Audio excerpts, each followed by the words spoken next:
is the one and only Paul Friends welcoming you to Star for the Universe on call. And tonight we have me. Actually, we got Gary. How you doing, Gary? Not too bad. Hello to everybody. Doing good, doing good.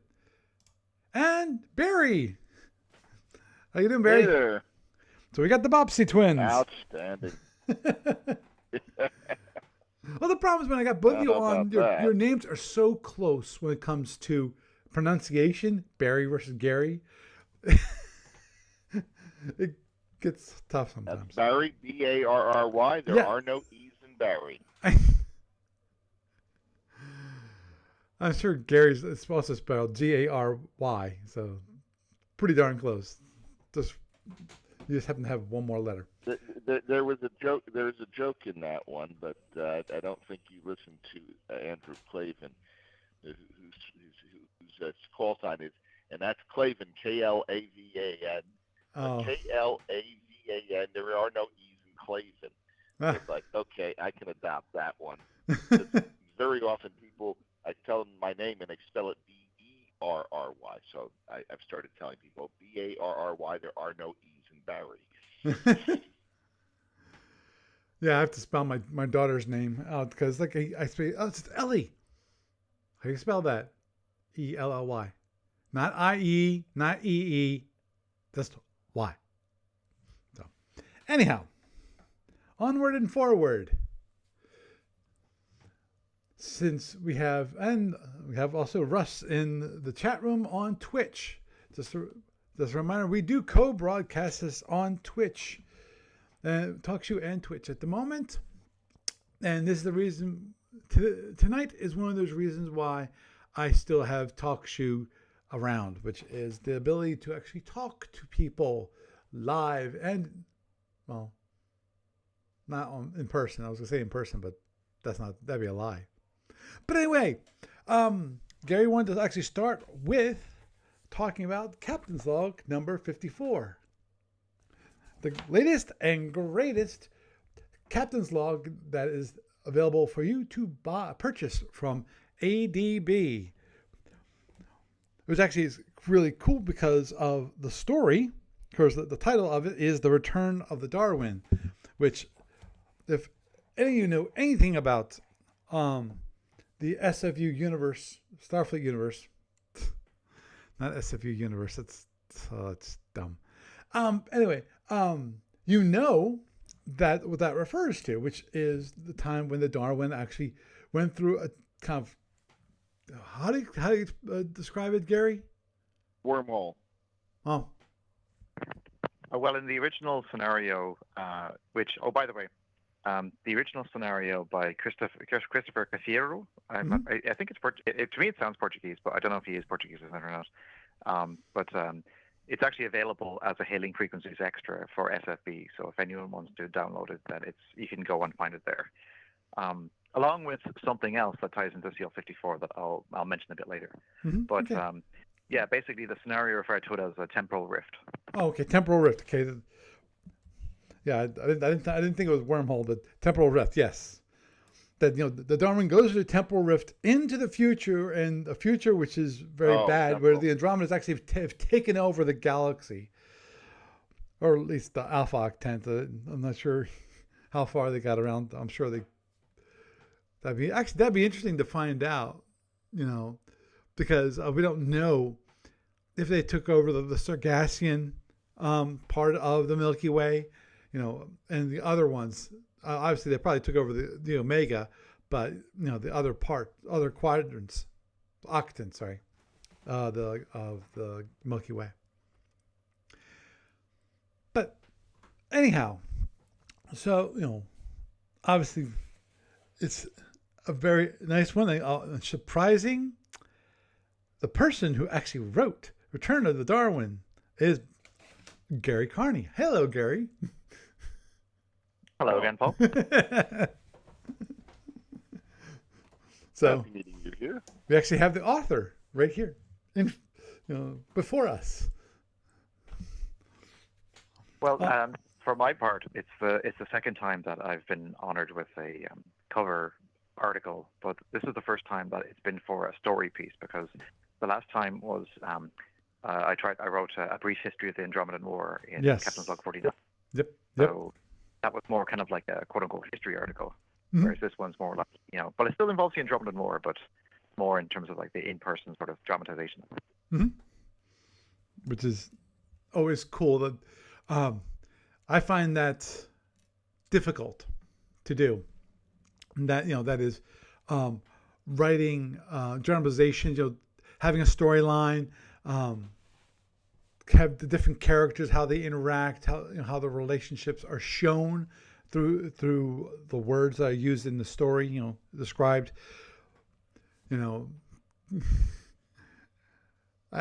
I and Lord knows, just a side thought, which is I do not envy any screenwriter who tries to take a novel and then write a screenplay based on the novel, because you have a limited amount of time when it comes to a movie versus a book, and the book can describe things in infinite detail, and certain things that can be quickly expressed in writing cannot be expressed on the screen. Yeah. Well, one other thing is I should note that is there like an echo on the line for you? Because I can kind of hear myself. I don't hear Yeah, one. there's an echo. Let me try muting myself. Okay. How about that? No, it's fine. Okay. So I think okay. So I don't want to give anything away. Well, anyone who's like read the scenario probably knows how like the gist of what goes on. Right. But I should note that one of the key things that fed into this story was the details that were given in Module C3A for what happened, the timeline in the dark future. Mm-hmm. So, like that timeline basically, expresses it mentions key data points that take place in the 12 years that the Darwin is gone. So, I wanted to basically try to lean into that to kind of emphasize what was going on in the Alpha Octave, that in the interim. So, because I think had that not existed, I don't think the story would have been it would have been quite so. I would have been able to have that kind of option. Like it probably would have had to be, I guess, invented and stuff, which might have been a tougher ask. So, and of course, when it comes to any story, there's always the editing process that goes through when it reaches Amarillo and gets brought up to ADB standards. So, agreed. I guess no one can take. Everyone has to. Well, I mean, of course they should, but everyone has to give at least partial credit to the Steves and Gene and everybody involved in, tidying up things and making sure that it fits the setting, all that kind of stuff. Oh yeah, and obviously one of the things that I know that Steve Cole is brutal about, which is, does it fit into the way the rules are? Is this possible? Is this a possible outcome given the current rules of SFP? Because, come on, we've all seen it with like Star Trek and different Star Trek movies where they invent, or the movies or books, where they invent this little twist, this little change, which might not be canonical for what currently is known about the Star Trek universe. But the writers adds, it'll be fine, but it works because it just helps me out so much and works out so well. And it's like, no, Steve goes, no, that outcome is impossible given the rules, So, and which of course some people don't. I know, I'm sure more than one writer does not appreciate, because it can definitely change the way the story needs to be told. But I think players who want to play the scenario of that, of what's shown in the story, one of the many scenarios, I'm sure you can actually have a story in the captain's log that actually shows multiple scenarios, that occur throughout the story. In which case, the question is, can you come up with the same outcome realistically? It was always a nice thing. And I guess one other thing I should probably note, because I'm hoping that people will get a chance to read the story and find it to be at least halfway decent. But the one thing is that I guess because like we all know that, well, many of us know that much of this the headline space has been taken up with the General War rather than the Andromedan War. So I kind of felt that my hope was, at least, is that the stories like this would not only help raise the profile of the Andro War in general, and also for the Dark Future in particular, because there's still the prospect of a future product that would basically delve more deeply into the Dark Future. Like for example, like CL-54 itself comes with the Federation Commander version of the Return of the Darwin scenario, but I think it'd be interesting to see, like, if or when we ever get to Andro War in Fenn Empire, maybe if there's a way to kind of factor in the Dark Future in that, or even, like, for example, like, say, when we ever get to see the Andros published in Starmada Rumors of Wars or in a future book for Cult Arm Starfleet, how those, because I think those kind of game systems maybe having, like, the kind of size of scenario involving battleships, like the Devastator battleship and stuff. I think that maybe those would really take to this kind of thing really well. Like that's a theory anyway, but time will tell us how that works out. Understood. Actually, that actually gets me excited, honestly. Of course, I like the Andromedans a lot. Big surprise there. And that is the whole idea. Shameless plug. Hey, what's my call sign on SFU Online? Andromedan. Thank you very much. Next. I know. Now, and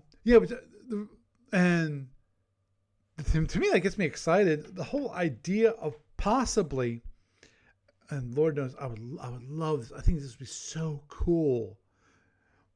And that is the idea of basically going through the dark history. Let's say, for example, because the dark history existed because the first time through the history loop, the Darwin never went into the future, because by the Darwin going into the future, it changes the future, changes the time. Actually, it splits the timeline, is what it does. If you think of the timeline as branches, all based there's critical points in those timelines which change history, and depending upon how big of a change there was in the past, the branch might be a small little crook, or it might be a full big large trunk, large division there, and obviously this would be a large division. But more to the point, it'd be really cool to see how the Andromedans basically defeated the Galactics. And see what would be the history of the Alpha Octant if that had occurred. Well, again, I would advise having a check in Module C3A just to brush up on that. And also, I should also remind you that Module C3A also includes the 4 dissection beam variants, which do exist in the Dark Future, to include the Devourer battleship. And what a beast of a ship that is. So, yeah. That thing's huge. I should say, although, I should put it more specifically, there is like a the kind of timeline that they do in certain products. But you're right in the sense that there's definitely a lot more detail that can be hammered out. That's one reason why, if you check on the BBS, you'll see a proposal thread or a discussion thread for the potential Dark Future product. So if that's the kind of thing that you want to see, then I guess raise your hand and just, hopefully in the not too distant future, there'll be a chance for it. Mm-hmm. But, there's plenty of other things to do with the Andromedans and stuff that, could Right. be out there and stuff. That also exists in the standard timeline. Like there's Oh. still plenty more. Like for example, like a lot of the ships that they would have fought in Omegas, or for example, like X ships or war cruisers and stuff, whatever, that don't exist in print yet. There's scope for them to be built up to basically allow for a more in-depth look at what the invasion meant there too. So. Right. Oh, understood. But the reason why I get excited with the dark history when it comes to Alpha is because Lord knows, come on, let's be honest, everyone's honest here, and that is that there's so much product based on the happy, whatever, the non-dark future timeline. I mean, there's so many ships that they've packed into that timeline that are available or conjectural or whatever. It'd be kind of neat to have the dark, expand on the dark timeline and say, all these ships here, they don't exist because of the economies weren't there because of the Federation and the Klingons and all of them, all the empires have been dwindled to basically guerrilla groups that that would attack here and there through the Andromedans control of the galaxy. So building ships makes it a heck of a lot more difficult to build a ship if you don't have these large economies, especially the Federation, which had the largest economy of all of the empires. I would assume that, given the size of the Federation Empire. Yeah. Well, I guess that's what I was thinking is that when it comes to F&E, I don't know if it would. I think what would be interesting is that, like, say for example, you're the Andromedan player. Mm-hmm. You could give the Andromedans a running total, and then you could give the Alpha Empires a running total. Because, so say for example, like the Andromedans, they need to do a certain amount of. They need to reach a certain point, in which case they unlock the ability to start building battleships or start deploying the dissection beam. Whereas the Alpha Empires would have an alternate thing that they have to roll in order of basically sending ships on survey missions to try to unlock the secret behind the rapid transit network. Mm-hmm. And I'm gonna you could do it so that you don't. Here. Oh, Barry? okay. Yeah. See ya. See you. So you could basically have it. So rather than having like you could have two versions of a scenario where you either A, have the Darwin historically find the RTN windows, or B, have it skip ahead to the dark into the where it reappears in the future. Yeah, or you could basically do it so that you could kind of like do a sliding scale somewhere in between. So you're actually giving the players themselves the agency to try to be able to find the network, or you're giving the Andromedans the agency to prevent that from happening. Right. And so there's a lot more fluidity in terms of who actually wins. Understood. Understood. So. Yeah, because to my understanding of the story of the Darwin was the critical thing that the Darwin brought back was that the knowledge that this actually is a concerted attack by the Andromedans across the galaxy, and they have these things called, they have this thing called the RTN, which allows them to quickly go around the galaxy with a small number of ships, and the existence of the RTN, and so that's when you go searching for these nodes in the RTN network, and because that's when after the Darwin has come back. The there is this aside. Am I correct in that, or am I wrong? There is a monograph that is in the Captain's Log 54 as well that expands a little bit more on the RTN. Kind of like how, like when the abbreviation. Is there another echo on the line again? I don't know. Kind of like how, like when the back in Captain's Log 49, there was a main story about the Andromedan War, the history, and then there was like a monograph that ADB created about the intergalactic trunk line, which kind of basically helps, provide more context as to what was going on. Mm-hmm. So, but yeah, there's like various other materials and stuff that talk about this sort of thing, like in say Module X and R and so forth. But you're really just gonna have to read the story, Paul. Oh, understood. But I just want to make sure I understood the original context, because the reason why I ask is because of one thing. In that, if the Darwin is the coming back of the Darwin is the precedent, is the antecedent that actually causes the starting of the destruction of the RTN, because of now the Galactics know how the Andromedans are doing their magic, basically. They lifted the curtain, and said, this is how the magician is doing its trick, kind of thing.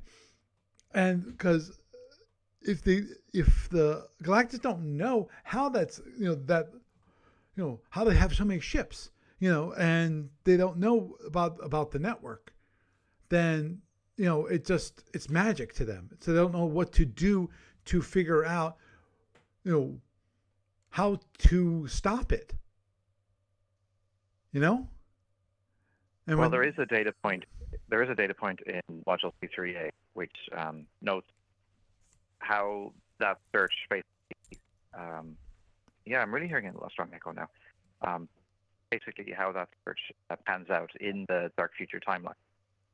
So it's not that they never figure it out. It's just that by the time they figure it out, the starting point is so much further back than it is in the regular timeline that it's basically that much more of a hurdle to try to overcome. Okay.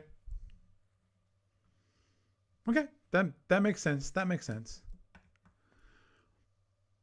And in that case, what you're proposing of the Dyrals when it comes to the network and discovering it and not discovering it makes a lot of sense then. In F&E terms, what you described, in the case of F&E Andromedan War.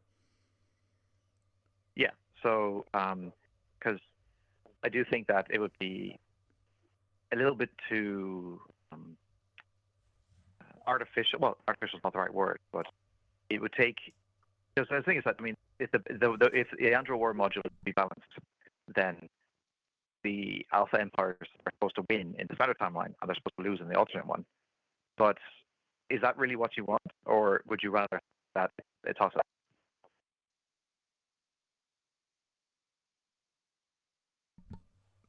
You mean you mean for F&E?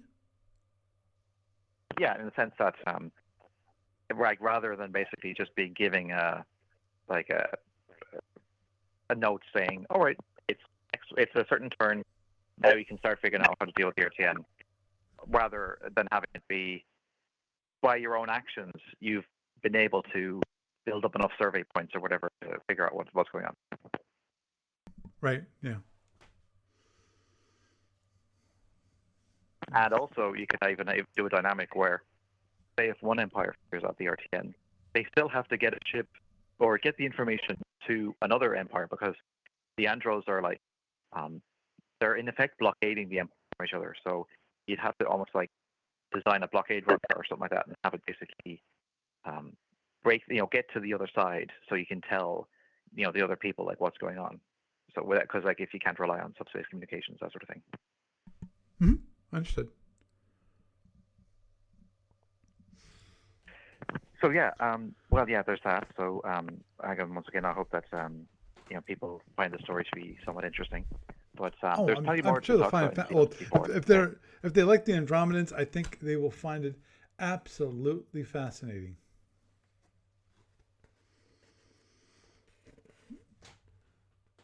So, still there, Gary? Yeah, I'm here. Yeah. Okay. I was just saying. I think I don't know if you've skipped ahead of it, but the next thing that might be worth looking at is there's a preview for gunboats in Federation Commander. Ah, yes, gunboats attack. Yeah, there's 4 sample ship cards, and Mm-hmm. there's also some rules basically detailing. Like the main thing to bear in mind is that compared to SFB, the movement cost has been shifted to 1/8, but Mm-hmm. the boats don't have warp booster packs. Oh, that definitely makes them gunboats. At least in my mind, because of that was one of the defining qualities of a PF was the booster packs.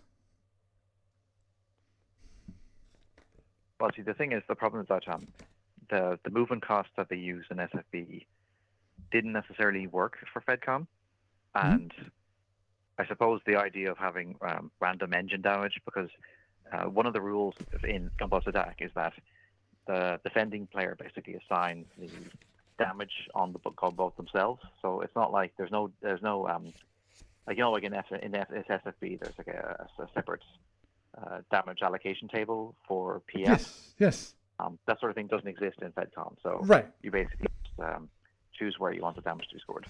Mm-hmm. Which makes absolute sense because of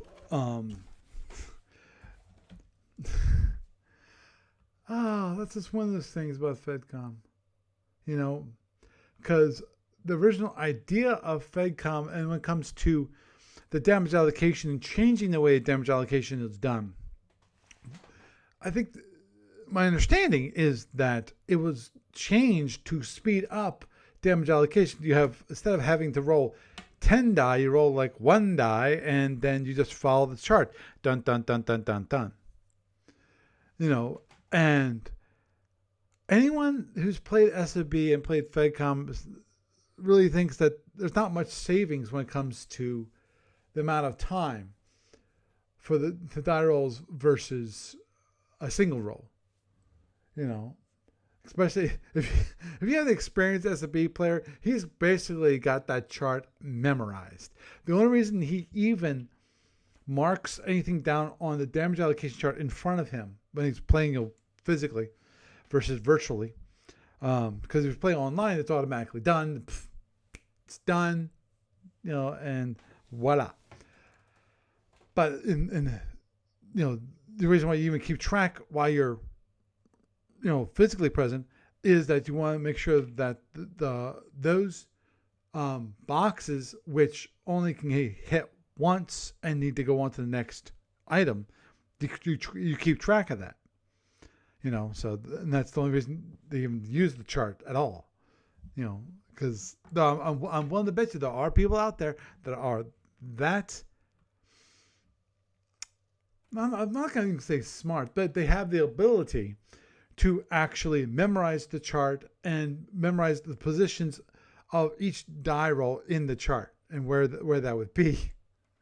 Me, I ain't that smart. Well, it's not smart, but I don't have that ability to do that. But anyway, yeah. One of those. So another thing as well is that for now at least, there's no PF tenders and there's no variants like no leader or survey or scout boats. They're all just like standard combat boats. Although each empire, it looks like they're going to get interceptors too, because there's a sample. I think we mentioned it in the previous episode. There's a sample of the Curion interceptor that's a hailing frequencies extra as well. Mm-hmm. And it has a movement cost of 1/16, but again, it also has no warp booster packs. And so, for my purposes, I think when it comes to like say non-alpha settings, I think well, of course, the Andromedans, they're mobile weapon platforms. They count as kind of pseudo interceptors, and they don't have warp booster packs anyway. So I could picture them, being converted relatively easily to this system. But for Omega and the LMC, it would vary because in the LMC they have the Badify are the only ones who have interceptors or PFs, and neither of those have warp booster packs either. So that would be a relatively smooth conversion. But for Omega, things would be a lot more challenging because they have those volatile warp engines, which Right. work quite different to hot warp engines. Agreed. That'd be interesting how that will work out. Huh. Because of unlike the PFs, they're not, which are basically you can drop the warp booster packs. The volatile warp, you can't do that, can you? Well, they don't. You're not able to use booster packs with the volatile warp engines. So the way it works is, okay. Say for example, you've got a Misron PF. Mhm. It's actually 70 points, or say so 70 or 75 BPV in SFB. Like it's a big unit. It's Yes, agreed. has two. Yeah. So it's got like two 6-point volatile warp engines. But the trick is twofold. On the one hand, they have like an afterburner function, which is kind of like a budget version of Orion engine doubling. So when you run the afterburner, the engines output 50%. Each engine outputs 50% rounding up additional power rounding down. But you can only do it one turn at a time because there's an automatic cool down on the subsequent turn. But when it comes to engine damage, when you don't run the afterburner, the engines take double damage when they're hit. When you do run the afterburner, they take triple damage, and a PF in Omega cannot repair its own engines. So uh, basically, those kind of things might make it trickier to kind of like fit the template that's been put in for alpha gunboats. Mhm. Because like I think moving cost 1.8 is way too good for that kind of engine. So my personally, now again, this is like maybe ages before this ever gets looked at, but my personal thinking is that an Omega gunboat might have to go to move cost 1/4, and but you could then allow it to repair its own engines because FC just doesn't really like having those kind of systems that you can't ever repair. Right. So, which also might be a challenge for the dissection beam because, of course, the dissection beam is supposed to slice the thing off your ship, but if in FC you'd have to try to figure out a way to account for that. That definitely. So yeah, I know. That- I mean, it's not impossible, but yeah. Yeah, that actually brings up a good question, which with the dissection beam, and that's one of those weapons that has yet to be migrated, converted, whatever you want to call it, from SFB to FedCom. Other than obviously the the Omegas or LMCs, which that are part of the official SFB. But that's another one of those things that is actually it is an actual weapon, even though it's only part of the dark history. But that's another one of those weapons that has not been converted to FedCom. Because you'd almost have to have, like, say, if you're using the laminated ship card, you'd probably almost have to have like two colors of dry erase marker. So you'd use one color for your standard damage, which you can repair, and then use the other color for the dissection beam damage, which you cannot. Right. But I don't know, would players be happy with that? I mean, I don't know. But on the other hand, there's other game systems where it's much easier to remove things like the idea of damage repair. Like for example, like in a Call to Arms, is you can do more lasting damage on a ship in that than you can in other game systems. So I don't know, maybe the dissection beam would work well in that more than it would in FC itself. So yeah, it doesn't even need the special. In the case of the dissection beam in FedCom, you don't even need a different color. You just need a different way of marking that damage. That's all. Because I'm not sure how much SFB you played, but when I was playing SFB, one of the ways people would actually damage their ship is when the damage was completed, when you done the damage allocation, you would fill in the boxes. But until that time, you'd mark it with a slash because you want to be able to recount the amount of damage allocation that has been applied to your ship, so that okay, compared to the die rolls, okay, where are you in the die rolls? And in the case of dissection, all you have to do is just mark it a little differently on the actual ship card. That's all. Doesn't even need necessarily be a separate color. Lord knows, I'm sure. Well, then this raises a side question: how do you handle dissection beams on the client? I don't. That's actually one of the weapon systems that I have to double check, because I'm not sure even the dissection beam is actually even in the client at the moment. Because I don't think anyone's done module C3A ships. Because though I think the module C3A ships, they are variants, correct? Yeah, because there's no special ships that are just that use just the dissection beam, other than the monster one, Devourer. Well, I think it would be interesting to one day see, because they do have rules for an X dissection beam, but none of the X ships that are in C3A use it. But it'd be interesting if like a future issue of Captain's Log or some other product offered that, especially now that we've got like Andro X ships on Shapeways. Mm-hmm. Yep. Which are pretty cool.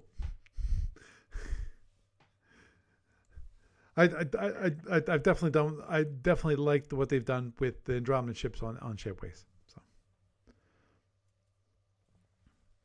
So yeah, there's I guess Gunboat's attack. I think that's pretty much all we can cover with it for now. But I think one other new thing that I don't know if you'd find it interesting or not is in the SFB portion of the issue. There are 4 variants for the Parabian of Omega.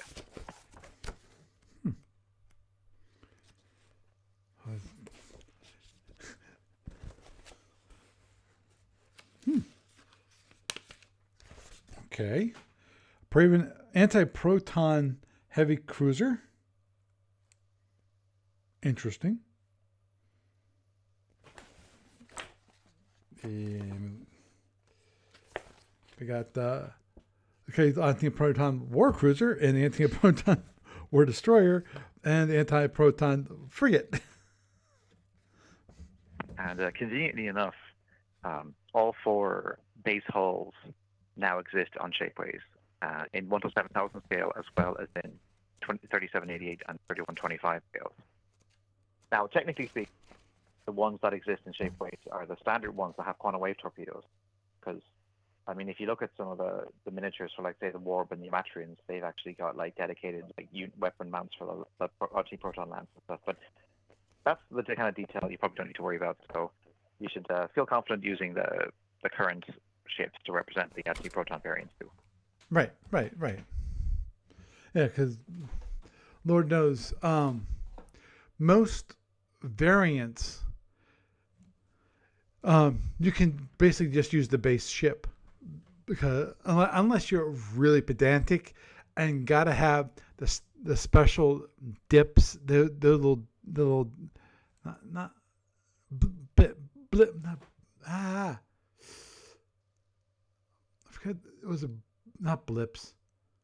Well, so there are certain empires like the Hydrons and Troberin that have distinct weapon mounts for their like different weapon types that are on Shapeways. So, for example, the Troberin have a torpedo cruiser and a bolt cruiser and a heavy cruiser, right? And they have distinct mounts to represent the implosion bolts or implosion torpedoes. So it does happen, but again, it's up to the collector to decide if that's important to them or not. Right, and I can understand in the case of a galactic cruiser versus a regular cruiser, which is might be a variant, i.e., it has the sensor dishes basically,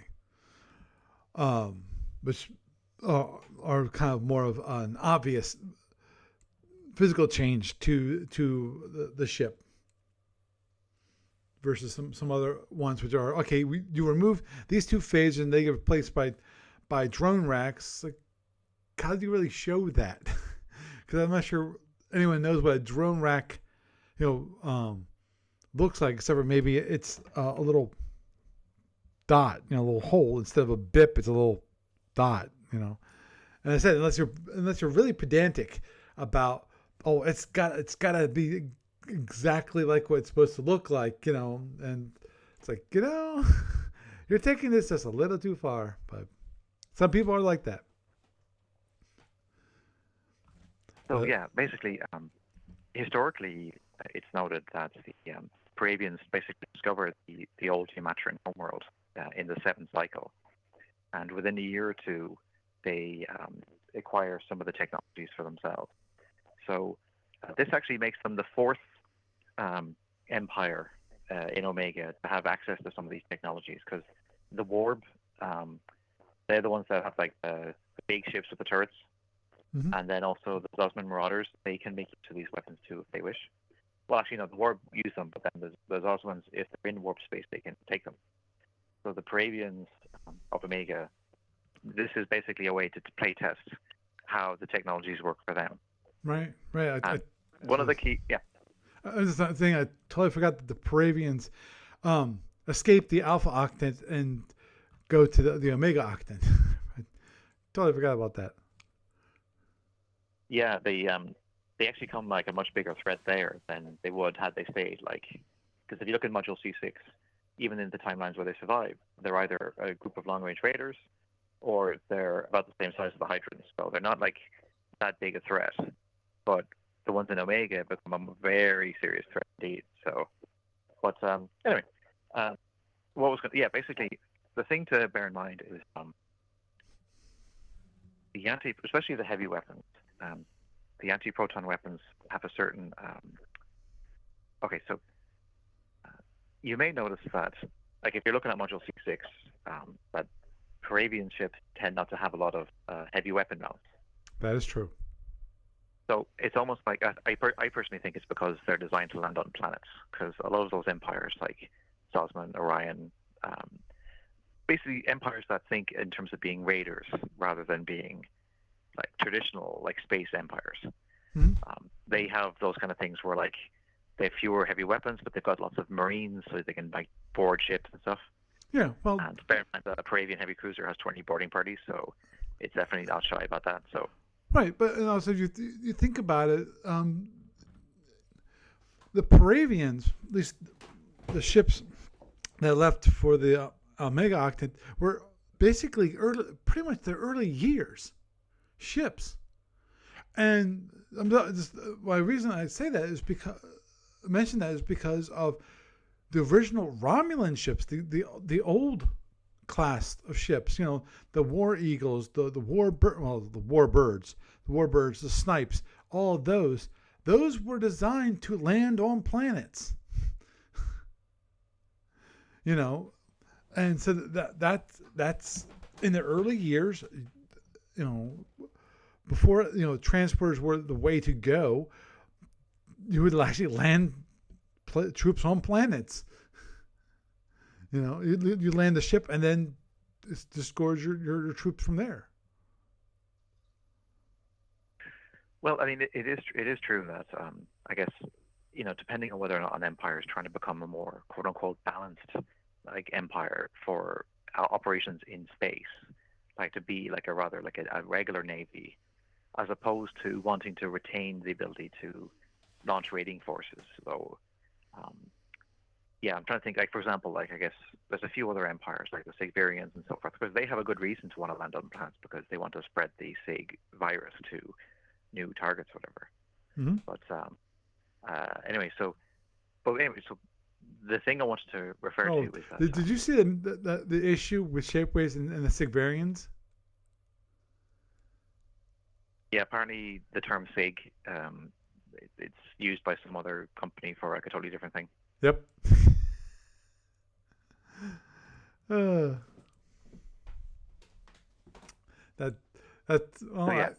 it happens. Yeah. Conflicting terms, for two different companies, and they mean two totally different things. So, I thought I'd bring that up. Mm-hmm.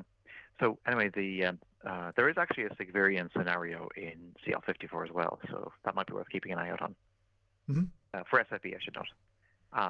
So yeah, basically, now the thing to bear in mind is that when it comes to the Amatrian weapons, especially like the phasers are one thing, but if we're talking about the heavy weapons, you've got the anti-proton beams and you have the lance.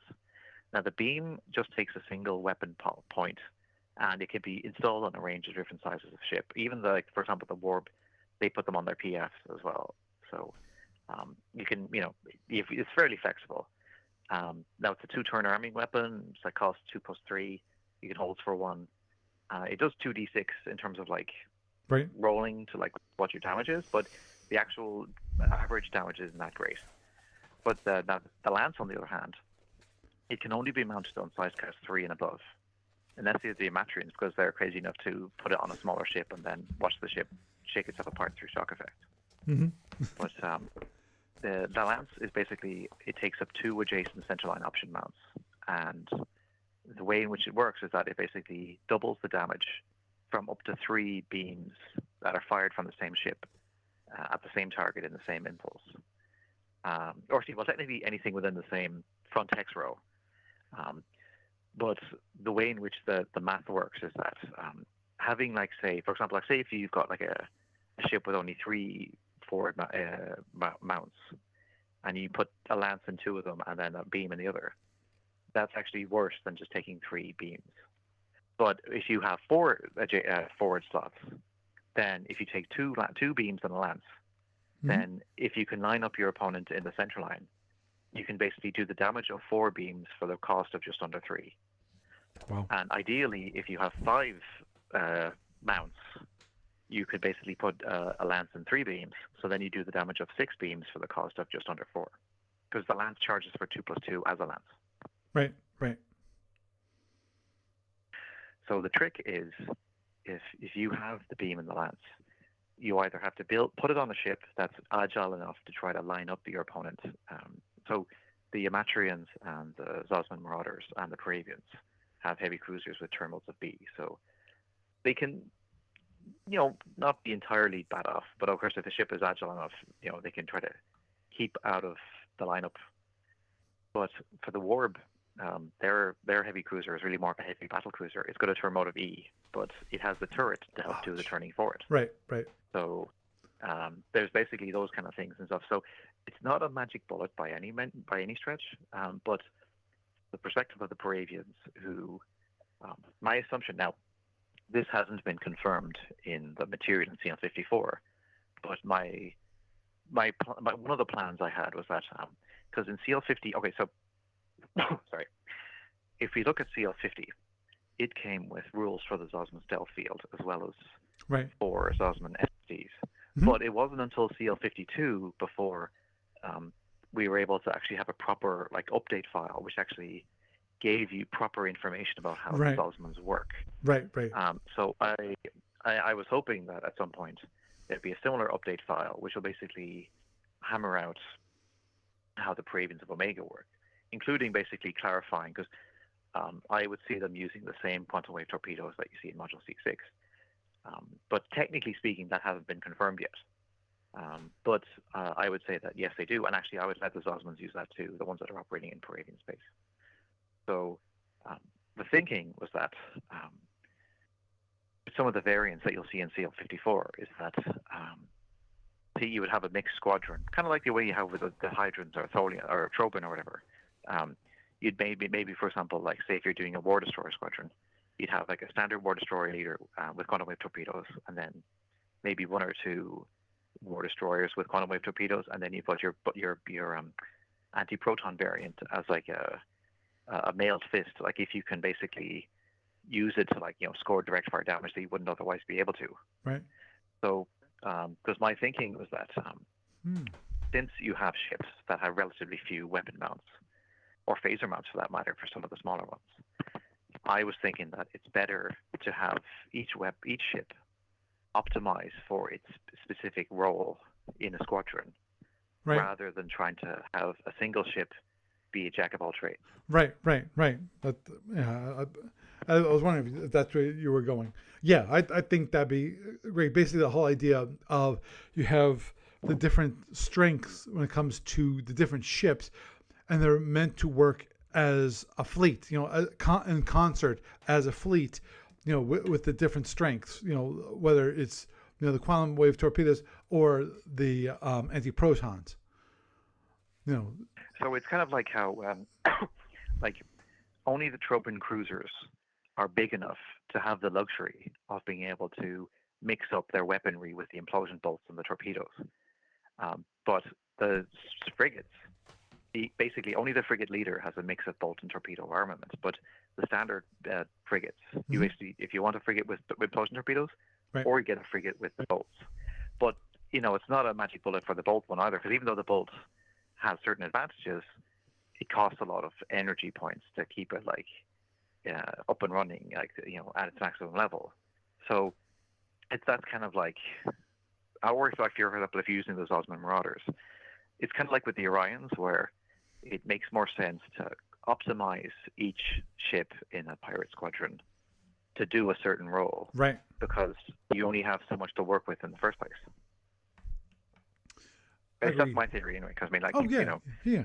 there's definitely scope for other people to, you know, think better if they have an alternate way, which I'd be happy to go with, you know, if that's the way forward. So Right. And actually, the one thing that it definitely brings up a question, because the one thing you as you was pointing out about the Zosmans and now the Paravians and the current captain's logs, is that is ADB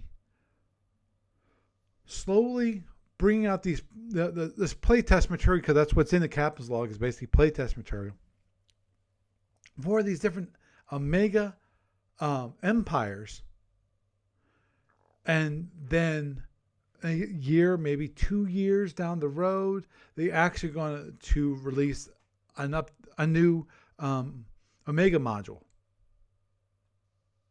because of the. well, I'd like to see that happen, but I guess it depends on, you know, what the player base says and also what the logistics say, because it's looking like things are looking good for the counter sheets, especially because I think they're going to be running a bunch of counters for things like Module R4T. Mm-hmm. Oh, and by the way, anyone who gets a copy of the Tholian Master Starship book, it actually has all of the ships that are going to be in Module R4T in it. Oh, can So you you'll say for actually me? be able to preview of what to expect. I'm an idiot, and I don't know. I'm not in the know, and Lord knows, I realized that when a person who texted me and went, "When's R4T gonna come out?" It's like, well, I have no idea, because I have no idea what R4T is. What is R4T? Can you? It's basically, okay, so usually whenever the ADB does like a new Master Starship book, a couple of new variants that never got handled before kind of fall out of the woodwork. So, Right. for example, when the Kazinti Master Starship book was done, they basically did a few destroyer variants that are actually in CL54 now. But with the Tholians, there was a ton of units that basically fell out of the woodwork that had yet to be done. And so rather than basically put them into a captain's log, they basically decided to create a whole new mini module, which is going to be called Module R4T, and it's going to include a bunch of new SSDs, and from what I gather, it's going to have its own little counter sheet as well. Oh, cool. And so, yeah, that's basically something that's maybe worth looking for. Oh, okay. Okay. Oh, and actually, I should also point out that the Tholian Master Starship book is really interesting for a number of reasons. One is it has the stuff from R4T, as we mentioned. Mm-hmm. Two is it consolidates all of the early years material, including two of the background articles about the early Tholians that were in Module Y2 and Y3. Ooh. And it includes the Tholians of Draco story from CL39, although unfortunately it still doesn't include the Sojourner survey ship that is the star of that story, because I really want that ship. Oh, jeez. But it also comes with the most in-depth look yet at what the Tholian Empire looked like back in the home galaxy prior to the revolt. Oh. So it basically gives you like a list of like the ships that would have served there, also a list of the civilian units that the Tholians themselves would have used, Oh. and then ones that they allowed their subjugated species to use, because things like bulk carriers were like beneath the Tholians' own handiwork. Right. But they were like, they did allow their subject species to use some of them. So, say for example, if we ever get to the point where we see more about the pirates that were in CL40, Mm-hmm. there's a much more in-depth look at exactly what it is that the pirates are pirating, in terms of like the target colonies and convoys and all that kind of stuff. Mm-hmm.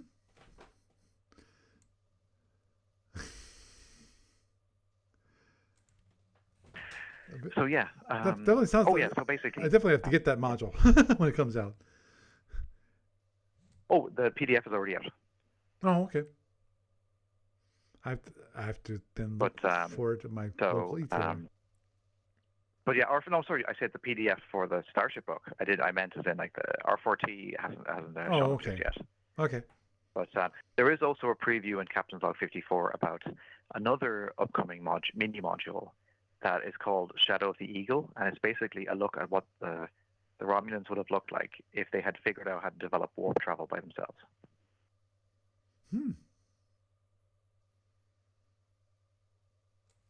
which I personally think would be interesting if it basically has any kind of overlap with the Paravian stuff from Module C6. But I'm not holding my breath. Yeah, yeah. Well, if the Romulans had developed warp technology by themselves, um, that definitely would change things drastically.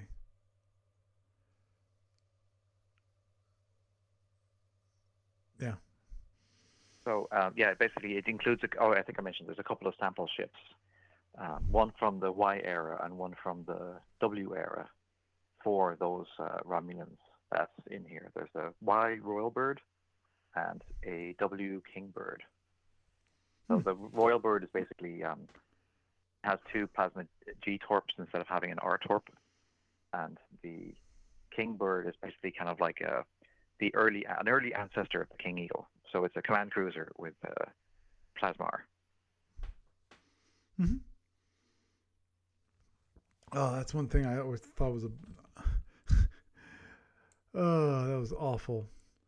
Which was the early what happened with the early Romulan ship, or was it the Y era ships, where basically ADB did something really bad, and they named the ships or used the same nomenclature for two different ships. One actually is in the general era, and the other one's in like the W or early years. I forget which. It was like not the Warbird. I think it was Vulture. I think it was. Well, in the early years, the Vulture was a dreadnought, and then later on, I think Vulture was used again for something else. No, the Vulture is the same hull actually. It's just that in the early years products, you see the sublight version of the Vulture, whereas in Module R7 they show the Warbird the Vulture rather, with tactical warp refits. Right, and it's still called the Vulture. It's not like, I don't know, the Vulture Plus or whatever. Unlike the Warbird versus the War Eagle, because the War Eagle, that's basically a Warbird with they added the warp engines. Well, they do have the War Vulture and King Vulture. That's how they refer to it. Oh, okay. But I got to be honest though, like before the Mongoose deal, I was less particularly impressed with the Hawk series ships like Sparrowhawk and stuff. Now I know people like the classic design, and that's perfectly fine. But for me, as in like the concept of like the Romulans developing some other way towards modern warp, I wouldn't have really been put out all that much. But ever since Sandrine created the Mongoose style Sparrowhawk, like a ship that looks so cool. It really embodies the idea that this ship was designed with influence from the Klingons, but is definitively a Romulan ship. Right. Ever since that happened, particularly, it's like really embedded in my mind the concept that this is basically how things should go.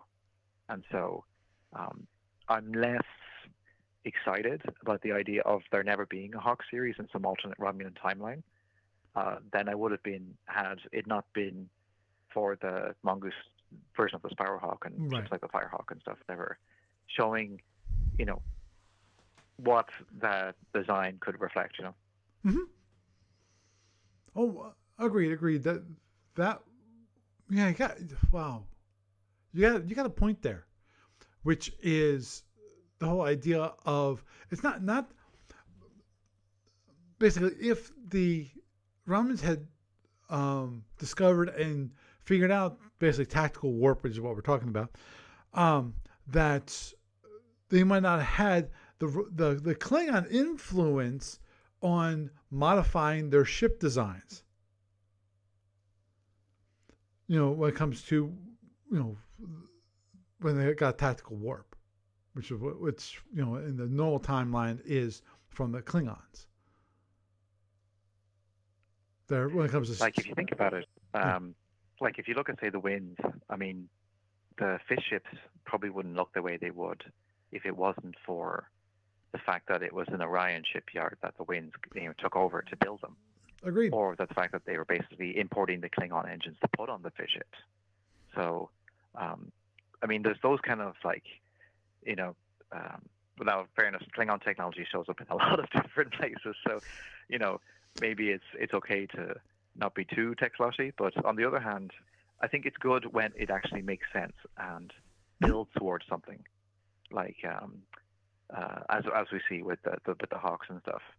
But I mean, like, to be honest, I actually think it would be interesting to see an equivalent of Smarba, but with the Paravians rather than the Klingons. Mm-hmm. So, because if you look at the Paravian, especially if you look at the new Shapeway ships for Paravians, you could easily imagine that thing with Romulans flying it, Mm-hmm. Understood. Yeah, I agree. Okay, the question then would be, if the Romulans didn't have the Klingon influence when it comes to their ship designs, what would they still stick with the same kind of old style ship? That the War Eagle and the Snipes and the Hawks and all those series of ships were. I'm talking about the like the Chicken Hawk, the classical old Romulan from the original series kind of thing. What would the next generation look like? Well, I guess that's the thing, because then you'd have to think. I mean, I'm sure like there probably is at least some timeline out there where they do basically look like the same thing, but just maybe a little bit sharper. But then I don't know. I mean, there is a fan base for that, of course, but I like it when the SFU basically opens the door for something that's different, but that still fits properly, Right, because like, I was for thinking example, one of the big changes when it comes to when the Klingon influence is actually, if you think about it, is the turn mode. The Romulan ships became more maneuverable, when it comes to being able to turn and so forth. So versus the old Hawk ships, where they're relying basically on their big guns flying towards the opponent, and the opponent can't outmaneuver a plasma torpedo. Which was the philosophy for the old ships. At least that's the way I feel like it is. I'm talking about the old Romulan ships, obviously. But would they have figured out that you need more maneuverable ships without that Klingon influence? Well, I suppose if they'd gotten their hands on some Paravian ships, they're pretty agile too. Agreed. Although they have less room for plasma warheads, because like a Paravian CA has just 4 forward-mounted weapon points, so you could turn that into 2 plasma S torpedoes, but you wouldn't necessarily be able to match like a K7R where you have like 2 S's and 2 F's. Mm-hmm. Like there wouldn't be the room to fit the F torps. So you'd be leaning more heavily on the ship's phaser arc. So yeah, but I mean, like that in itself may not necessarily be a bad thing either. Like it might, maybe what, for example, like we were talking about the idea that Paravian ships are built to land on planets. Well, what if Romulans designed a 3rd generation series influenced by the Paravians that did not have to land on planets, and therefore had more room for like a more balanced space superiority ship? I don't know. Understood. Huh. Interesting. Well, it's interesting to think about, what the possibilities are when it comes to the ship designs and how they would be modified by the change in history. It really is. But in any case, I think it's about time to wrap it up for this evening. Gary, it's been a pleasure having you around. Don't make yourself a stranger. Thank you. And of course, if there are people out there who are interested in trying out these new Paravian ships, either against pre-existing ships or against the Andros or Soldra or against the Osmans or even the Federal Republic, you could basically have a battle of the blow-ins from Alpha. Mhm. because I think that would be like an interesting thing. Like, I mean, like how would these ships basically do against the old Terran designs of the FRA? Because there actually are, like, I mean, later in the timeline, the two of them do fight, so there's definitely scope for that there.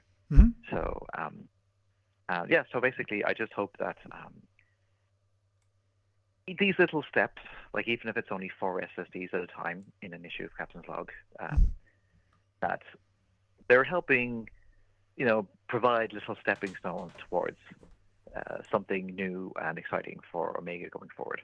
Right. That's why I posited the whole thing about some, in a few years, having enough material from the playtest material and enough people hopefully playing it, and at least maybe getting some response to ADB, or maybe, the people, enough people playing it, hopefully, that they'll get some response and get at least an idea if it's good or bad, and then actually make a new Omega module out of all, a lot of playtest material and some additional stuff that they would add on to it, of course.